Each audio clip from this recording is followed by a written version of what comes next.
Welcome to The Wonder, exploring perspectives, rituals, and observances of modern, naturalistic, earth-revering, pagan religious paths. Here are your hosts, Yucca and Mark. Welcome back to The Wonder, Science-Based Paganism. I'm your host, Mark. And I'm Yucca.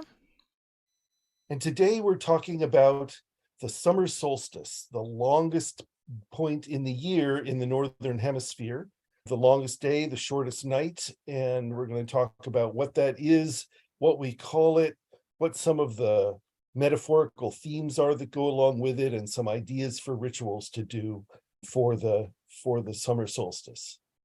Right. And it's another one of those that has a lot of names.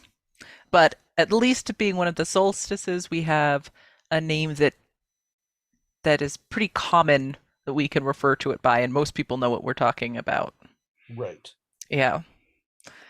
Yeah. For many, many years, this was referred to in the English-speaking world as Midsummer. So that's where you get a Midsummer Night's Dream, all that kind of stuff. And that's what I prefer to call it because I don't like using the foreign language names since I'm not They aren't your languages. Yeah, and I'm not drawing cultural elements from those cultures, so why should I take their name, right? Right. So you'd like to call it Midsummer? Is there any other names in the for Southern Hemisphere, in which case I would call it midwinter. Right. Yes, for us it's usually summer solstice, sometimes referred to Havmas. Hav is summer in Welsh, and it's actually a name we made up because the mas is like from the other side of the year, and it's the flip of that. And so it just kind of sounded nice to us. We're like, oh yes, it's the summer mas, right? So we call it that. Or it's our first summer. It's not midsummer for our climate. You know that some climates it is. I mean, summer has started. I know on the calendar here in the United States, it's the official start of summer. That's right. Yeah. But weather-wise, summer is here already for us. It's just not the middle of summer. The middle of summer won't be until August. Right. And that's true for us too.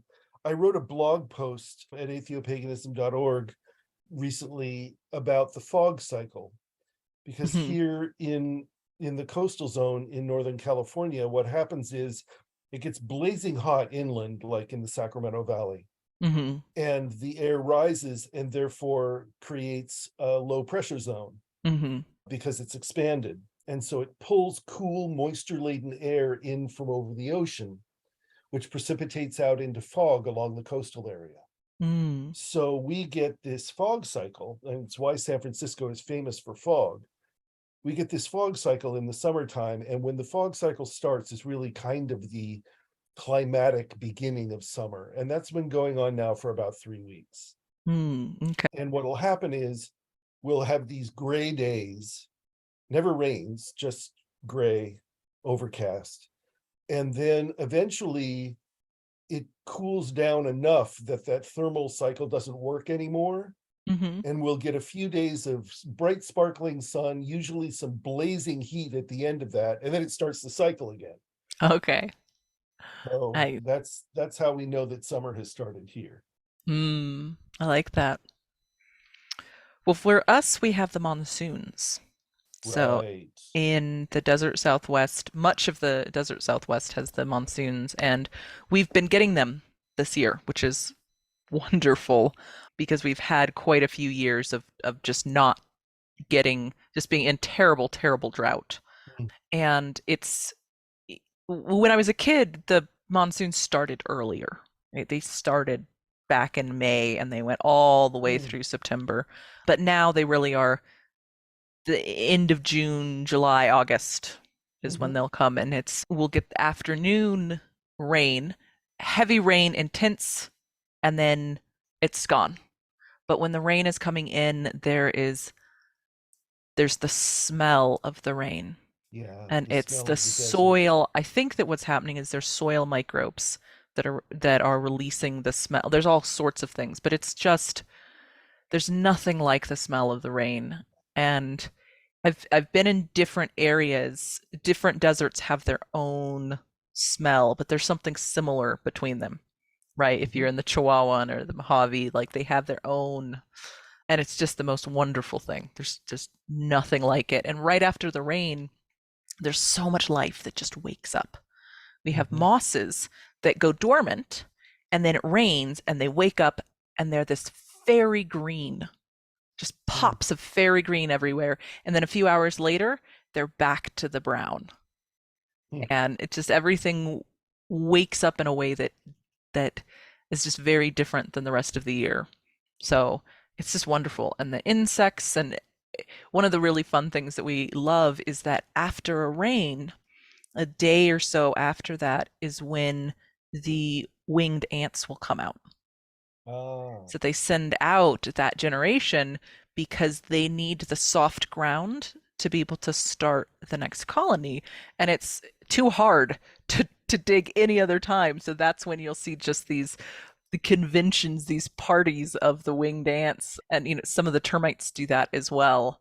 And it's just alive with insects and creatures, and it's just a very magical time of year.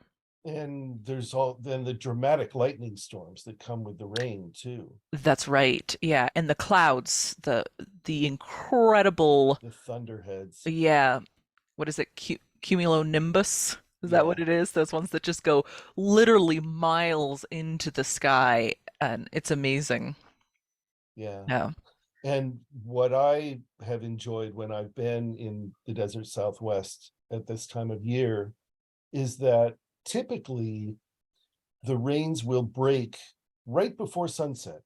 Yes. So you get these spectacular sunsets, just unbelievable, kind of blazing through the remnants of the clouds. Really extraordinary. Yeah. And the sunsets all year round are beautiful. But as we go deeper into summer, the late summer, early fall is when those sunsets are. I don't know why. I don't know quite what's happening that's different, but they're the ones where the whole sky is just red and golden, and it's just, and they seem to last a little longer. It's quite amazing. So enchantment. Yep. So that's what's happening for us. This is a great time of year. Yeah. And it's not too hot yet. We don't actually get that hot. Really, we're fine in terms of heat, but we'll be hanging out in the 80s. So yeah. I mean, most of the warm days that we get are low 90s, but sometimes when the fog cycle really breaks hard, we'll have days that are, well, we had a day that was last year you had crazy 115 last year. That was for about a week. We had temperatures that were up over 110 every day, and that was amazing. Yeah.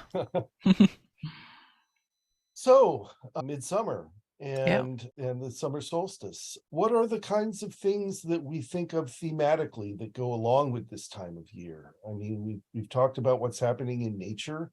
We still, by the way, our birds still have their mating plumage, which is interesting. It seems a little late to me, but they do.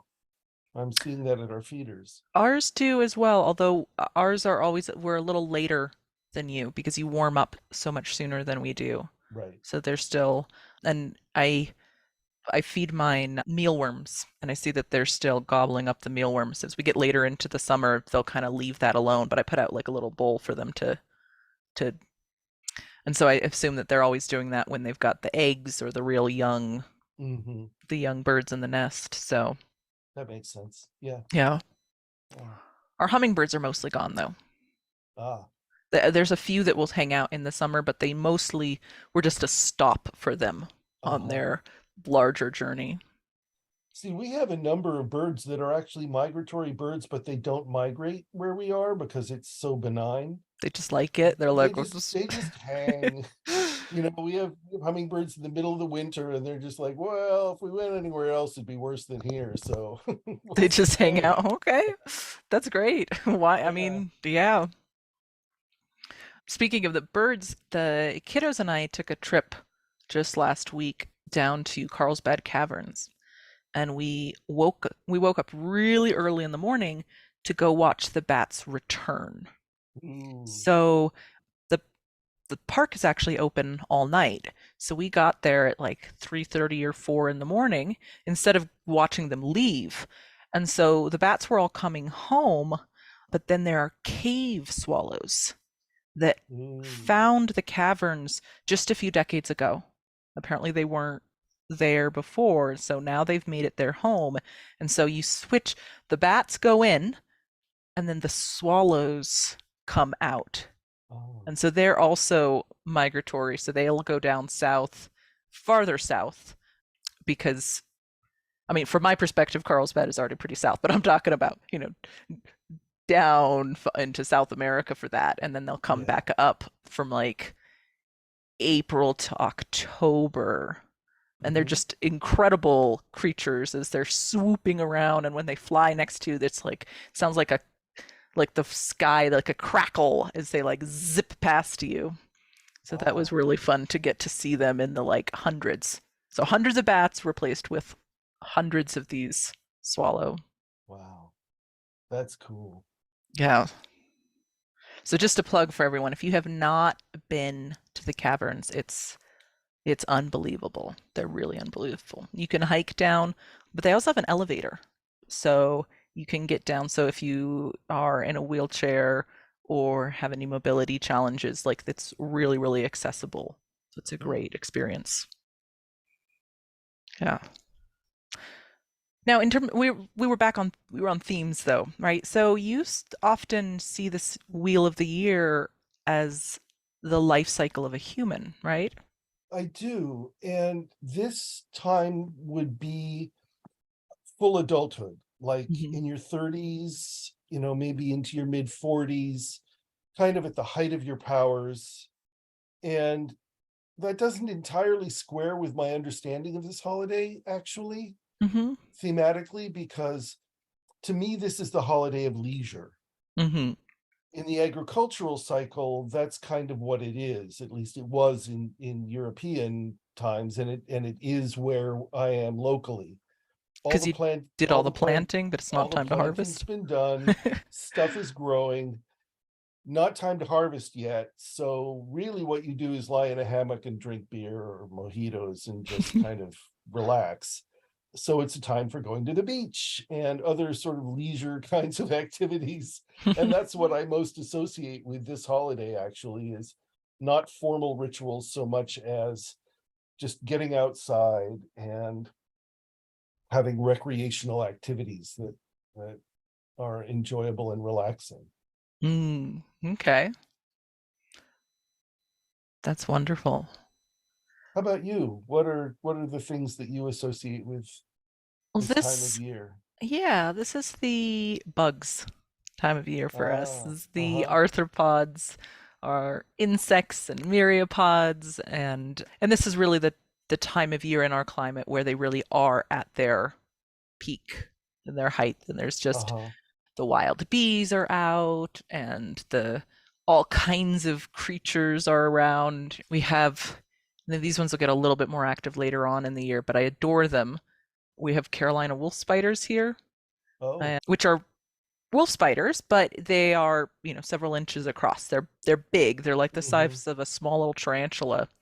And we like to go out on night hikes, and which you have to, of course, be careful to not step on any animals, but the spiders are very shy creatures, right? They don't want to come up and mess with you, but when you shine your light around, their eyes glisten like little bits of mica, and they look back at you. And so there's just a celebration of them and how important they are for our world. They are just so critical. And it's also a time that we do gifts as well. So we do gifts on both solstices. And when we're recording this, we're about a little bit more than a week out. So we haven't put it up yet, but we have a bee garland that we do in our house where we've made giant bees out of like cardboard, and some of them of clay, and we put it around and decorate the house for the summer, and of course lots of sun motifs as well, because there's just so much sun right now, and we put that around the house and, hang little trinkets and little gifts, and so the kids will probably get some books and things that are often insect related or cousin insect, because spiders and centipedes and those things aren't insects, but they're close cousins. Right. So, Right. yeah. Well, that sounds really fun and wonderfully seasonal. Yeah, the sun symbols are obviously a big part of, what I do with my focus, for example. My altar has lots of sun symbols on it generally, but it gets a lot more sun symbols on it at this time of year. Yeah. It's really, the reign of the sun triumphant at this time of year. This one of my least favorite summer solstice traditions is that right around this time of year is when I sunburn my scalp and then realize that it's Oh hat no. season. I need to not do this. It's not February anymore. The sun is not weak. The sun is about as overhead as it's going to get, and it's strong, and I need to protect myself from it. Yes. So that's another thing that happens every year. I enjoy hats. I have some great, huge, broad-brimmed hats. My climate is hat all the time climate. Because even in the winter, it's very, very, very high elevation, but it's cold enough that you need to have a knit hat in the cold half of the year. And then there's just so much sun that you just got to have something to, or else you can't see, to protect your face and neck and all of at that that. elevation, there's so much UV. You really got to be careful. Yeah. Well, when you go to the weather page and it'll tell you what's the pollen count and the wind, our UV index is almost always 10. So all the time. You just don't even look at it. It's 10. So, yeah, you can't leave a tarp won't last a season out there. The UV just eats it. And it turns into those terrible million little pieces of plastic everywhere. So, well, are there any rituals that you do either for yourself or with your community around this time of year? Well, as I said, most of what I want to do with my community at this time of year is really just kind of hang and enjoy one another's company. But there is one ritual that I do every year, which involves my sun broom. And longtime listeners will have heard me talk about this before. I have a handle, which is a piece of oak branch that I gathered in a state park. And on that, I have bound long grasses to make a shaggy sort of broom. And I add grasses to it every year. And some years I actually fully replace the grasses if I can find enough long grass to cut wherever I am, and use that to replace the bristles. And I bind that all up, and then I sit it out in the midsummer sun all day on the day of the solstice. And the idea of that is that it's soaking up the power of the sun. And so along about February, I can wave that thing around the house when it's really dismal, sort of remind myself of the feeling of the sun and the energy and the warmth and light and all those things that I'm missing in February. That's great. Yeah, it's a nice ritual tool to have. There have been times when, like, I've been working with people that have been really feeling down, having a really hard time in their life right then, and kind of waving a lot of sun around them seems to make them feel better. It's nice. Nice. Yeah. And are the grasses still green for you? So No. So you're harvesting dry grass then? Yeah, it's generally wild oats. They grow very tall, and so you can cut them off and make a nice long broom. This marks May Day kind of marks the demarcation between the gold time of the year and the green time of the year. That's what I was remembering. Yeah, things are starting to gold up. And we've had a few little sprinklings of rain, so there's some remnants of green, unusually so this year, especially because we had this giant rain year Right. last winter. but by and large, the hills have gone golden by this time. And so that's the golden time of the year. Yeah. I really just enjoy how flipped our climates are, because this is one of the only times of year that the grass is green. It's gold most of the year, but right now we've got this pop of green, and it's just beautiful how places are so different, right? Yeah. We're experiencing, I mean, we're sharing some experiences together because we're going, what's happening astronomically, we're all experiencing that. But what spring is for you and what spring is for me, we're just in these very different worlds, and yet coming together and sharing in an online space, and then going back to our, might as well be different planets sometimes. Yeah. Well, and of course, I mean, I just had our Saturday Zoom mixer that we do every Saturday this morning, and a woman from Argentina was there. And of course, she's in an entirely different world. Right. It's like it's cold and it's wet and it's dark, and all those things that we associate with December up here are what's happening for her right now. So yeah. And that as a country has so many different environments. Well, yeah, because it's so north-south, and it's got the Andes, which are so high, and right, it's stretched down. It goes, and then you can be in that low desert or that high, or it's. I'm looking at it on the map right now. Yeah. Or Patagonia, which is this Arctic kind of environment. Yeah, it's everything. I'd love to go. Where there are still folks who speak Welsh. Really? Yes, there is a Welsh community there, and so you'll find people with last names of like Evans and things like that. Yeah. Wow. So they're like the Welsh like cowboys in Patagonia. It's a great country. It's an amazing. We live in just a wonderful world. Just so many different places and little gyms, and yeah. Yeah. So. Yep. Well, that's kind of part of what we're all about, isn't it? We live in a wonderful world. Me too. It's just really cool when you pay attention to it. Yeah. And I like having the holidays as these touchstones throughout the year, right? Just to kind of come back and think about, what was last year around solstice and the year before, and how it's so similar and yet so different this time around. Well, I conjecture that that's why the symbol of the spiral was very attractive to prehistoric people, the creators of the megalithic passage burials and all that kind of stuff, because time really is like a spring.